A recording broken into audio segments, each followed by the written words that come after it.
Today I'm going to examine two people, one of which is for the Historical Hall of Shame and the other for the Historical Hall of Fame. One of these is Sergeant Alvin C. York from World War I, and the other is the businessman John D. Rockefeller from the 1800s. So, we're going to start by interviewing Brooklyn about Alvin C. York. Should Alvin C. York be admitted to the Historical Hall of Fame? I think he would, for the amount of people that he captured during his battle that he fought. So here are some reasons I researched on why Alvin C. York should be admitted to the Historical Hall of Fame. In Colonel Buxton's letter, he wrote to Alvin C. York's fiancée, "It will be a great satisfaction to Mrs. York and yourself to know of the respect which all of us feel for the manly Christian character displayed by this splendid American." Not only was he considered a splendid American, but he was a good Christian man too, which means that he was using his First Amendment rights. Now, although Alvin C. York was originally a conscientious objector, meaning that he had religious reasons for not entering the war, he realized that his skills would enable him to serve his country and to save a lot of lives. Another reason I think that he should be added to the Historical Hall of Fame is that when three non-commissioned officers were killed or wounded, he took command and led 7 men in capturing a machine gun nest, and along with 128 German soldiers, along with 4 additional German officers. Also, Alvin C. York used his marksmanship, his skills with the rifle, to inspire young people like Paige Cobb to join the military through programs like ROTC. Alvin C. York should go into the Historical Hall of Fame because even though he could have been rich, he chose instead to invest his money into the community with a school named the York Institute.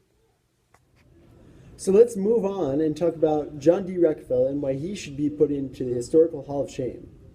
Here's footage of an interview I took on John D. Rockefeller with some people I found. So what do you think about the contributions that John D. Rockefeller made to society? I think John D. Rockefeller's business, creations of business and his investments were very good investments for this country, and I think, although I think they were good investments, I think it was right for people like Teddy Roosevelt to break up the trust to protect other smaller businesses. Now let's take a look at some reasons I researched why John D. Rockefeller should be placed into the Historical Hall of Shame. America is a land that's supposed to be for free trade and not one where burdensome monarchs and landlords control everything. That's why we broke off of the British Empire in 1776. However, in the 1800s, powerful businessmen like Rockefeller were starting to take out competitors. Without these competitors in the business oil refinery, he was able to raise his prices extremely high, hurting the average consumer who couldn't afford to buy his oil for his lamp. So Rockefeller raised his prices and caused other businessmen to have to pay more in order to buy oil for their oil lamps. He used his power as the one source of oil and the one seller of oil to gain more profit, but also to hurt other businesses. Rockefeller also took over the distribution and sale of all oil so that he could get bulk prices on railroads, and thus he would have control over who shipped what. Because if he had all of his oil shipping to places, then no one else could have their oil shipping unless they paid an extremely high price.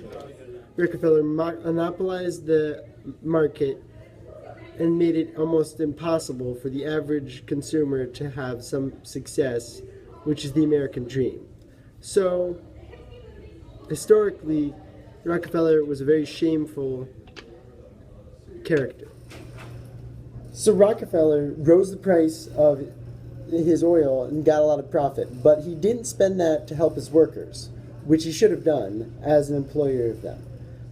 Also, we need to remember that there were other companies that needed to use this oil so that they could manufacture items. Because they couldn't get that oil for a low price, they had to raise their prices too.